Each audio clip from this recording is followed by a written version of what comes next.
C'est que ça fait plusieurs années que je veux retourner en randonnée,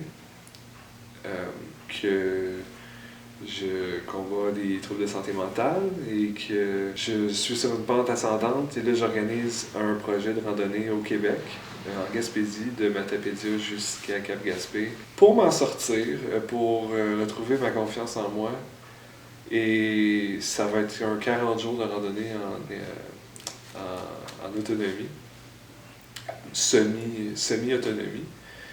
Et je veux discuter de problématiques de santé mentale, ou parler de mon expérience. Ça m'aide moi d'en parler, puis ça peut aider d'autres gens de voir que quelqu'un en parle. Et c'est sûr que si en plus je peux aider quelqu'un d'autre, ça va être merveilleux. Puis je veux aider la fondation du Centre de réadaptation des dépendance de Montréal par le même fait. Pour l'instant, c'était prévu mi-juillet parce que le sentier ouvre à la Saint-Jean le 24 juin. Et il y a vraiment beaucoup de mouches noires jusqu'à, tout le temps, mais surtout juin jusqu'à mi-juillet. Donc, il faut balancer les mouches, la température et plein d'autres choses. Donc, mi-juillet jusqu'à fin août. Le sentier de l'espoir, c'est parfait parce que c'est exactement ça que ça représente. J'ai 30 ans, je viens de la Rive-Sud de Montréal, à Candiac. Depuis que j'ai 20 ans, je vis à Verdun. Je suis quelqu'un de très curieux. La curiosité, c'est vraiment ça, moi, qui m'allume. C'est ce qui donne un sens à la vie, je trouve. J'adore ça découvrir. Je suis toujours heureux quand je suis en train d'apprendre quelque chose. Je suis quelqu'un en général cartésien, scientifique. J'ai étudié en physique et en géologie à McGill. C'est pas complété, mais j'aimerais ça, surtout en géologie. J'ai découvert pendant la vingtaine, et entre autres avec ce programme de géologie-là, que j'aime beaucoup les activités en nature, particulièrement la randonnée. C'est pour ça en fait que j'ai décidé de vraiment changer jusqu'en géologie, parce que c'est un autre état d'esprit, une autre façon de voir les choses, je dirais. Il y en a un qui c'est plus travailler devant l'ordi pour faire de la programmation et tout. L'autre, il y a plus d'opportunités, disons, d'aller en nature, de communiquer. Je suis quelqu'un de très anxieux. C'est ça ma plus grosse problématique. Et c'est ça que j'essaie de combattre majoritairement en faisant ce projet-là, en m'exposant, en rencontrant des gens. Ça fait toute ma vingtaine presque que j'ai des gros problèmes avec ça. Et ça fait quelques années que ça s'améliore tranquillement. Là, ça s'améliore très vite depuis que j'ai commencé à venir à la tienda. Depuis ma fête à peu près en décembre, depuis que j'ai eu 30 ans. Ça fait longtemps que je me dis que j'aimerais ça aller bien à 30 ans, tu sais. Je me dis, ma vingtaine, je l'effacerai pas. Tu sais, pas de gaspiller, mais elle était très très difficile. Je voudrais apprécier ma trentaine encore plus pour balancer ça un petit peu. Mais honnêtement, moi j'ai rarement la chance d'aller en nature, premièrement. C'est difficile en ville, mais j'ai la chance de rester sur le bord du Saint-Laurent, à Verdun.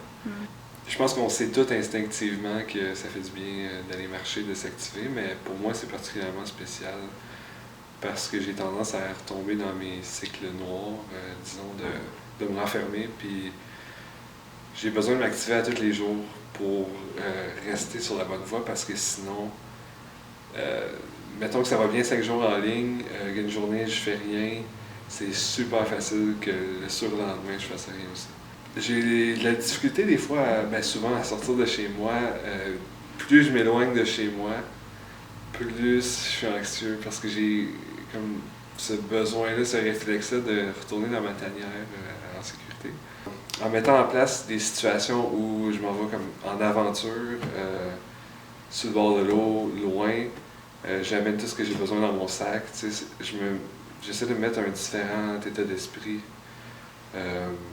Que je m'en vais à quelque part plutôt que je fais une marche qu'il va falloir que je revienne. Au début, souvent c'est dur, mais plus ça avance, mieux que je me sens. En revenant, là, je suis comme sur un nuage. Fait que, mais j'ai aussi été en randonnée dans le passé, aux États-Unis, dans les Appalaches.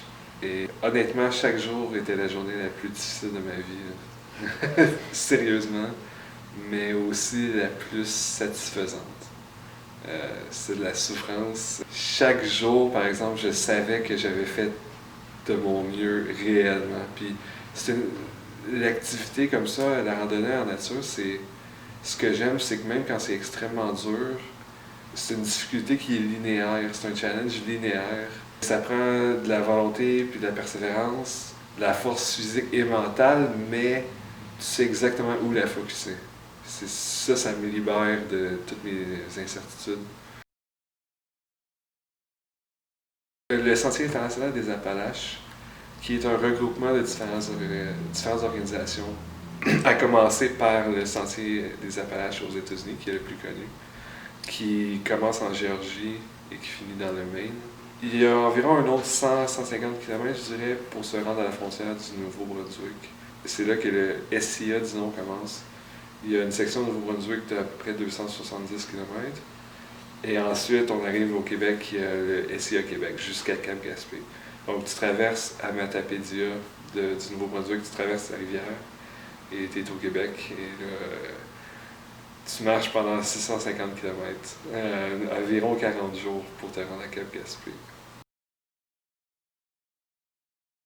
Premièrement, c'est au Québec, donc la logistique est un peu moins compliquée. C'est ça qui m'a fait rechercher ça au départ. Ensuite, j'ai réalisé que c'est aussi un sentier qui est très bien maintenu, qui a été homologué GR. Là. Tout est bien entretenu. Je trouve que ça va être intéressant de communiquer en québécois au Québec. Puis je suis jamais allé en Gaspésie non plus. Le plus loin que j'ai été, c'était Rimouski.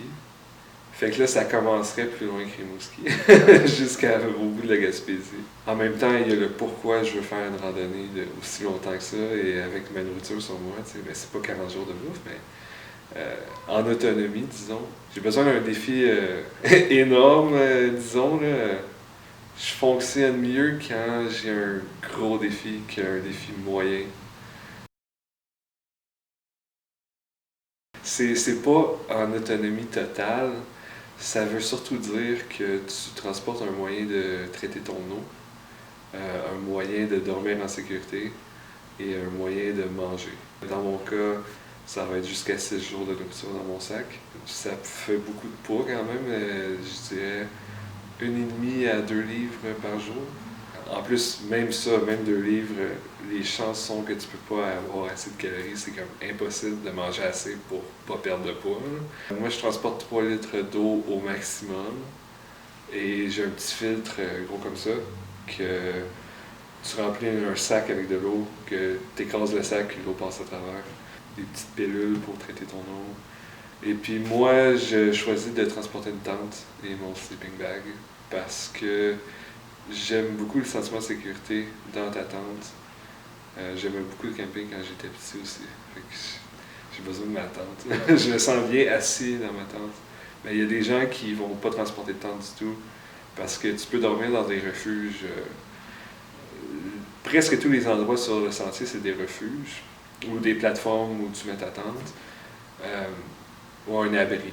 Dans le fond, la différence entre un refuge et un abri, c'est que le refuge, il y a 4 murs et un toit et une porte. L'abri, habituellement, c'est 3 murs et un toit. Un toit, mettons, incliné. Donc, tu peux dormir en sécurité contre les éléments, plus ou moins, mais t'as pas de sécurité contre les insectes, t'as pas ton sentiment de sécurité, puis des fois, tu dors à côté d'autres gens. Des fois, ils ronflent, puis des fois, c'est toi qui ronfles, puis tu veux pas les écœurer. Moi, j'aime ça être dans ma petite bulle.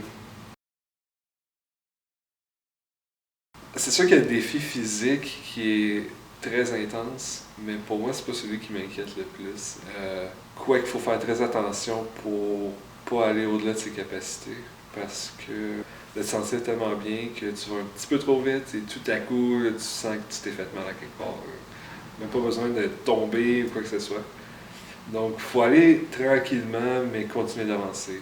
Ce qui m'inquiète le plus, et c'est ce qui m'inquiète toujours le plus, c'est la distance entre moi et un endroit sécure où j'ai mon chat et ma bouffe et mon lit et mon ordi s'il faut, tu sais.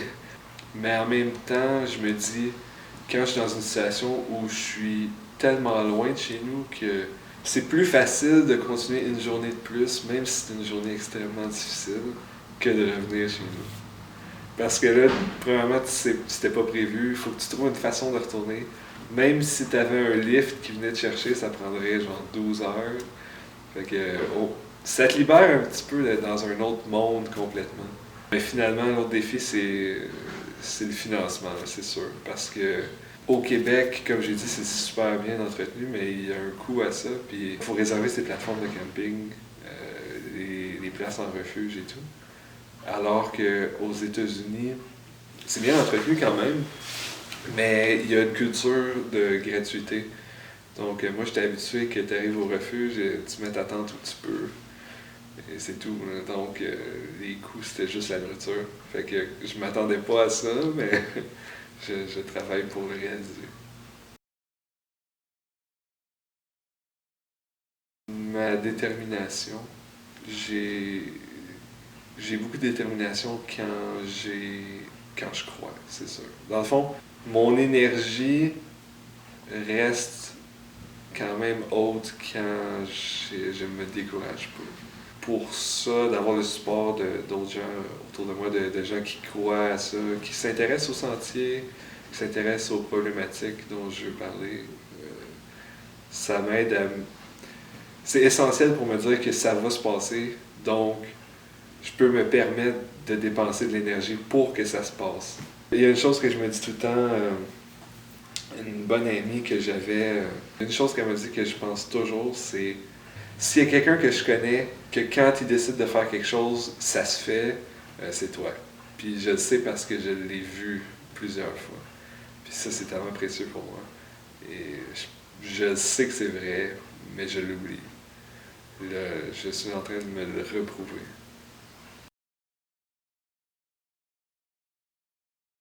C'est un renouveau ben, c'est une renaissance réellement pour moi.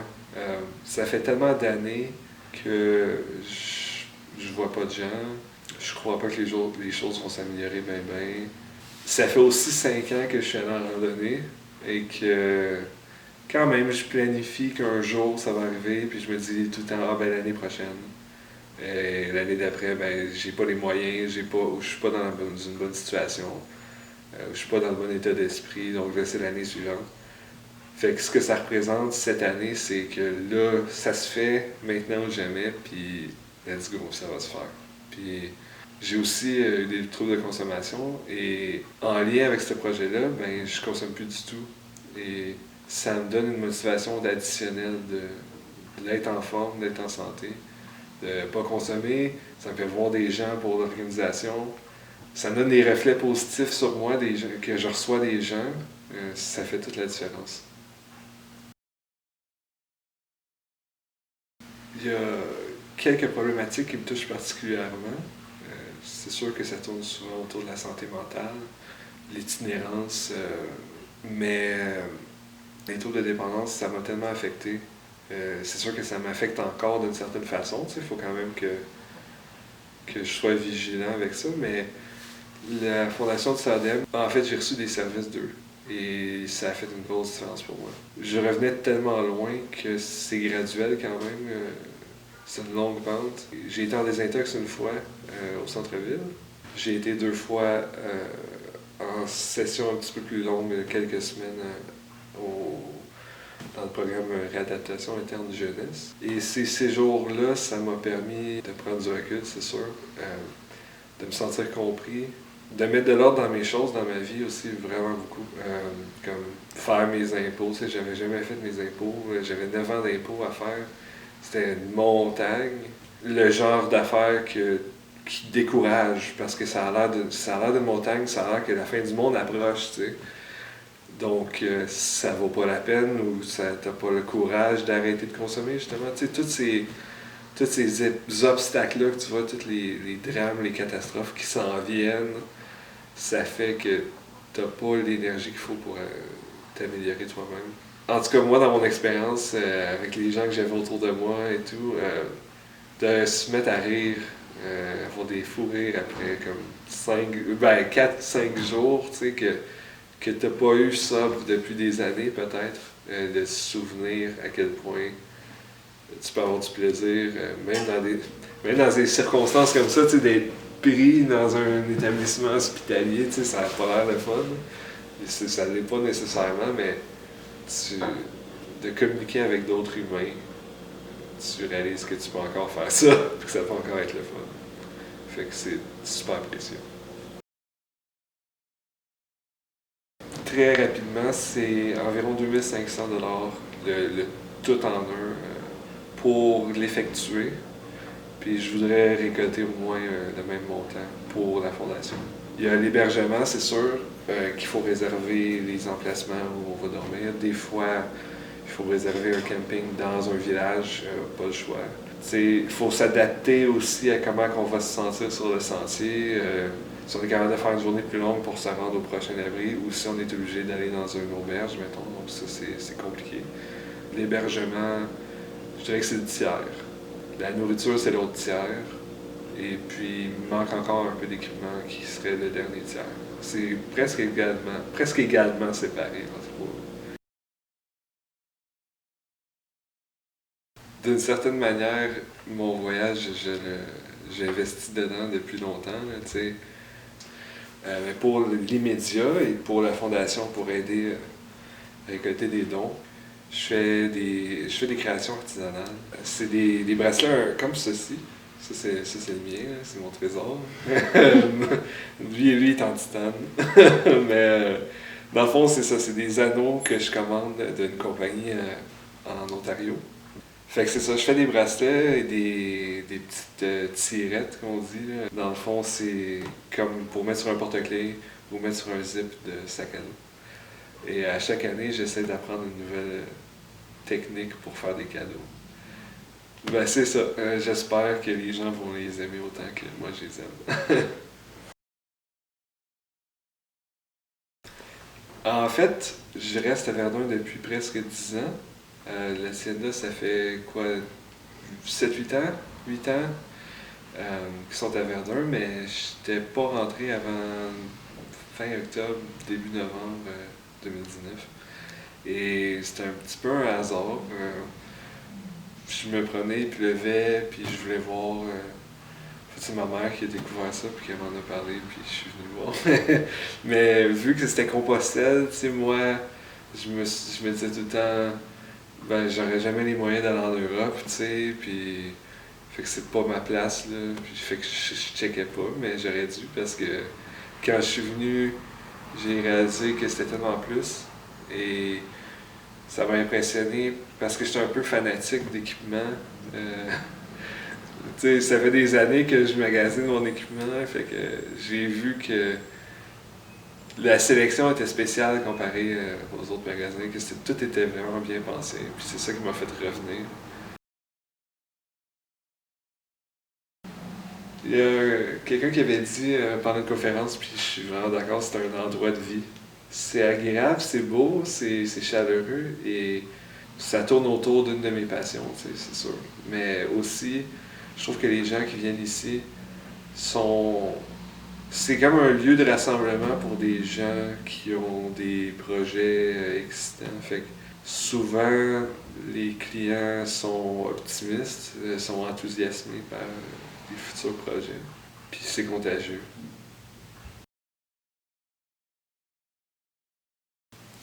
Premièrement, en croyant en mon projet, en croyant en moi, en croyant que je veux le faire et que je vais le faire. Et en croyant que c'est une bonne idée. Et surtout en me confirmant que c'est une bonne idée parce que c'est facile d'en douter, de douter de soi. Surtout en s'exposant comme ça, comme en ce moment aussi, c'est dur, vraiment dur. Puis le support moral, l'encouragement et aussi organisationnel de certaines façons que moi je ne saurais pas par où commencer. Justement, la visibilité, ça c'est sûr. Moi j'ai pas de réseau social vraiment. Ma famille, ça se limite à ma mère, honnêtement. Donc, mes amis, ben, ça fait longtemps que je les vois pas. Fait que c'est ma porte d'entrée vers le monde, je dirais, en ce moment. Une couple de façons. Premièrement, la tienda va être au courant, c'est sûr, de qu'est-ce que je suis en train de faire. Donc, par certains posts sur les réseaux sociaux de la tienda. En magasin, euh, j'ai fait une présentation qui n'est pas ici aujourd'hui parce que c'est fermé, mais avec une carte de la Gaspésie et du Sentier, avec mon organisation, avec explication de mes créations, ça a l'air de quoi le processus, un calendrier des refuges et qu'est-ce qui est financé ou pas. Donc, il va y avoir beaucoup d'informations ici. Mais il y a l'Instagram qu'on a fait pour le projet, le Sentier de l'Espoir. Et la source directe, ça va être mon journal de randonneur, qui est un peu un blog. Dans le fond, c'est sur un site qui s'appelle trailjournals.com. Dans le fond, c'est un site qui te permet d'écrire des nouvelles pour que les gens qui te connaissent, qui sont intéressés, puissent te suivre. Mais aussi, n'importe qui dans la communauté de randonneurs peut avoir accès à ton journal si tu fais une randonnée que quelqu'un voudrait faire dans le futur, mettons. Donc, moi, je peux mettre toutes les photos que je prends. Je peux mettre des articles pendant le voyage. Je peux mettre ma liste d'équipements, les bureaux de poste que je croise dans le chemin. Il y a vraiment tout ce qu'il faut. Fait que c'est trailjournals.com/, le sentier de l'espoir. Premièrement, c'est sûr que j'ai besoin de quand même vendre des créations pour être capable de partir. Mais aussi en partageant, en discutant des problématiques que je veux présenter, en allant sur... Mais là, on va travailler avec la fondation du CRDM, du Centre de réadaptation à l'indépendance de Montréal, pour que ça soit possible de faire un don directement à la fondation à travers une page spéciale du projet. Comme ça, ben, les gens peuvent recevoir un reçu pour des impôts. Et ensuite, ben, moi, on va pouvoir savoir que quelqu'un a donné par rapport au projet pour que je puisse envoyer un cadeau de remerciement. Juste de discuter avec moi si vous voulez. Ça peut être bon pour tout le monde. Puis les encouragements, ça m'aide aussi. Puis, tu sais, les bureaux de poste que je vais croiser, qui sont listés sur ma page. Si quelqu'un veut m'envoyer une lettre, moi, ça me ferait tellement plaisir de recevoir ça. Tu sors des bois, ça fait 4-5 jours. Tu arrives dans un petit village. En tout cas, tu vas au bureau de poste, tu es tellement content d'avoir une lettre. Puis, ben, je pourrais la renvoyer aussi. Je pourrais en renvoyer une en retour. Puis, pour ce qui est de vendre mes créations, en boutique, on va trouver une façon que je puisse les envoyer par la poste si c'est nécessaire, mais j'ai tout organisé pour que chaque création que les gens achètent, sur l'étiquette, il y a un petit carton qu'on détache et qu'on peut aller mettre sur le calendrier pour dire, mettons, ce bracelet-là, ça finance une nuit de plateforme de camping. Donc la personne, ben, elle sait exactement à quoi qu'elle a contribué. Puis pour certaines choses un peu plus grosses, à partir de, mettons, des bas, jusqu'à, mettons, un chandail en laine merino, ben là, il y a différents niveaux de récompense, un peu comme du sociofinancement. Ben, ce que c'est, en fait, là. Mais, donc, ça pourrait être un bracelet personnalisé, plus une tirette personnalisée, plus recevoir une carte postale que j'envoie de Matapédia, puis une autre quand j'arrive à Cap-Gaspé. Fait que ça permet aux gens de faire partie du projet un peu. Ben, beaucoup, mais de se sentir qu'ils en font partie.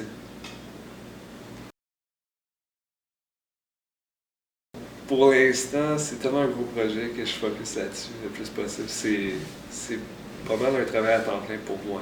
Ben, pas consommer, dormir à des bonnes heures, marcher, manger mieux. Justement, ça va être une autre chose. Je suis végétarien, donc c'est un peu plus compliqué sur le sentier. En tout cas, créer des bracelets, organiser avec les gens, faire des recherches sur l'itinéraire que je vais emprunter, communiquer avec la fondation, communiquer avec l'organisme qui s'occupe du sentier, le SIA Québec. En tout cas, pour moi, c'est un travail pas mal à temps plein. Ensuite, j'aimerais ça retourner finir mon bac en géologie. à McGill, que j'ai arrêté en 2015 pour avoir de la thérapie, disons, des thérapies de groupe. Il fallait que j'arrête, puis que depuis ce temps-là, je me dis tout le temps, un peu comme la randonnée, je vais retourner, mais ça commence à être plus concret.